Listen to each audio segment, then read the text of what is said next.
Revenue అధికారుల లీలలు ఎక్కువైపోయినాయనేది ఈ మధ్యకాలంలో మనం చూస్తున్నాం. గతంలో కొద్దిగా ఉండేది కానీ ఈ మధ్య కాలంలో అంటే ఈ సోషల్ మీడియా వచ్చిన తర్వాత ఎక్కువ ఎక్కడెక్కడ ఏం జరుగుతున్నా కూడా క్షణాల్లో వెలుగులోకి వస్తున్నాయి.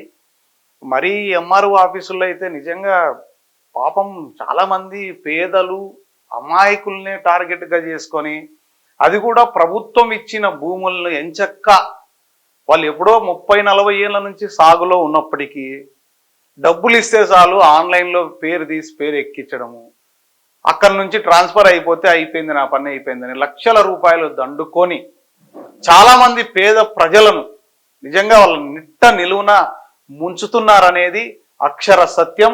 ఇక్కడ ప్రముఖ దినపత్రికలో వచ్చింది, ఆ బుక్రాయ సముద్రం మండల తహసీల్దార్ గారంట పుణ్యం, ఇది తహసీల్దార్ పుణ్యవతి లీలలు అని కూడా రాశారు. పుణ్యవతిని ఒకసారి మనం చెదుళ్ళ విషయంలో కూడా ప్రభుత్వ భూమో అదేదో రైతులకు సంబంధించింది, అక్కడ కూడా పెద్ద గొడవ అయ్యి పోలీస్ బెటాలియన్ వచ్చి ఆ కేసులు పెట్టుకునే వరకు పోయింది. ఆ మేడం ఆ విధంగా ప్రవర్తించారు. గతంలో కూడా మనం చాలాసార్లు చెప్పుకున్నాం, 2 సార్లు న్యూస్ పెట్టాం ఈమె గురించి.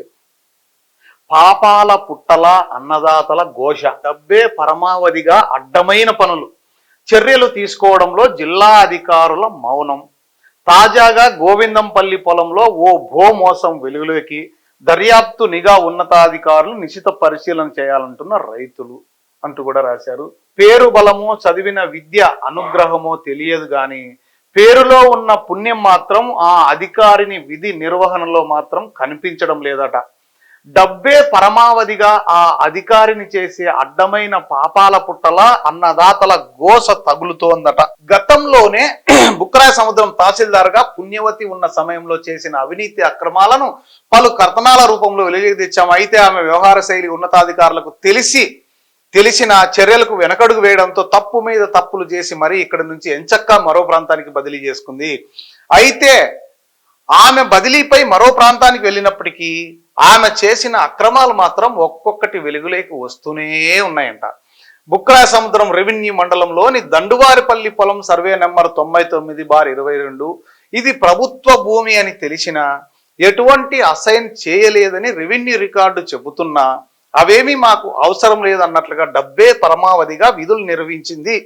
ఆన్లైన్లో నమోదు చేసిన తనను ఎవరు ఏమీ చేయలేరులే అని భావించిందో ఏమో తెలియదు కానీ బరి తెగించి మరి ఆ భూమిని ఇతరుల పేరు మీద ఆన్లైన్ నమోదు చేసింది.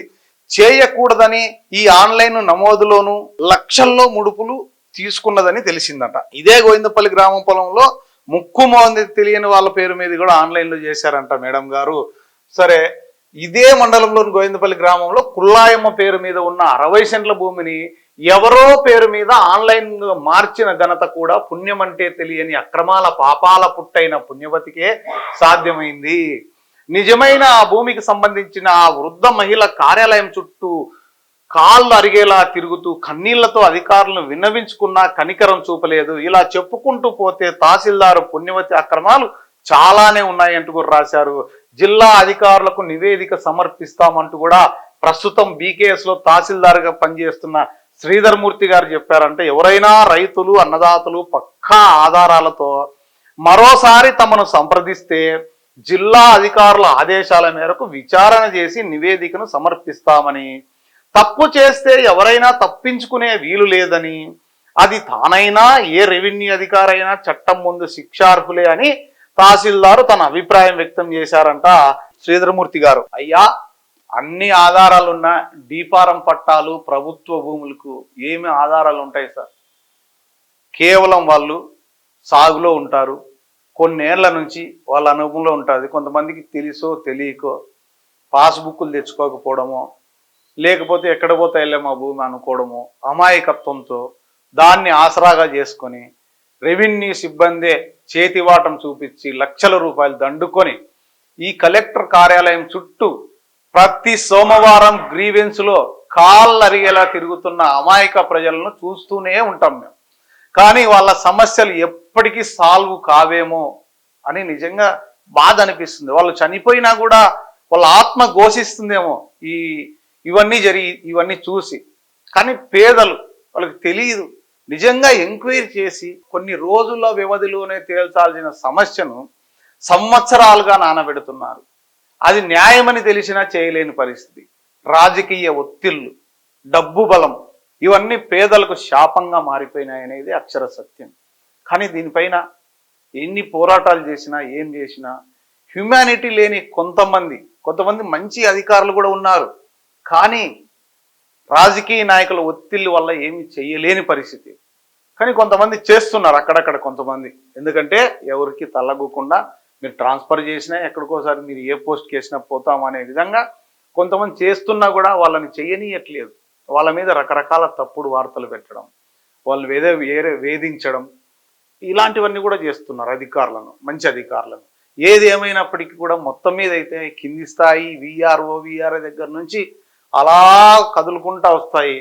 ఏదో ఒకరి చేతిలో చిక్కడము, బలైపోవడము, ఏదో చాలామంది ప్రాణాలు తీసుకోవడానికి కూడా వెనకాడడం లేదంటే వాళ్ళకు ఉన్న కొద్దో గొప్ప భూమి కూడా ఆ ప్రభుత్వం ఎప్పుడో ఇచ్చింటది. అప్పట్లో అది డీఫారమో లేకపోతే వంకపోరం పోకో ఏవో ఉంటాయి సంథింగ్. అది తెలియక తాతల కాలం నుంచి వచ్చిన ఆస్తులు కూడా గద్దల్లాగా తన్నుకొని డబ్బులకు కకృతి పడి ఎవరి పేరుతో అంటే వారి పేరుతో ఎంక్వైరీ లేకోకుండా కనీసం మినిమం ఎంక్వైరీ చేసి అది నిజమా కాదా ఎవరిదని తెలుసుకోవాల్సిన బాధ్యత అయితే ఉంది కదా. మరి అది లేకోకుండా కేవలం డబ్బు కోసం, డబ్బే పరమావధిగా ఈ విధంగా పేదలతో ఆడుకోవడం ఎంత మాత్రం కరెక్ట్? ఇది నాట్ ఓన్లీ బుక్కరాయ సముద్రం, అంతలక్క ఇదే ఉంది. చాలామంది తిరుగుతూనే ఉన్నారు, కానీ వాళ్ళ పని మాత్రం జరగట్లేదు అనేది నిజం.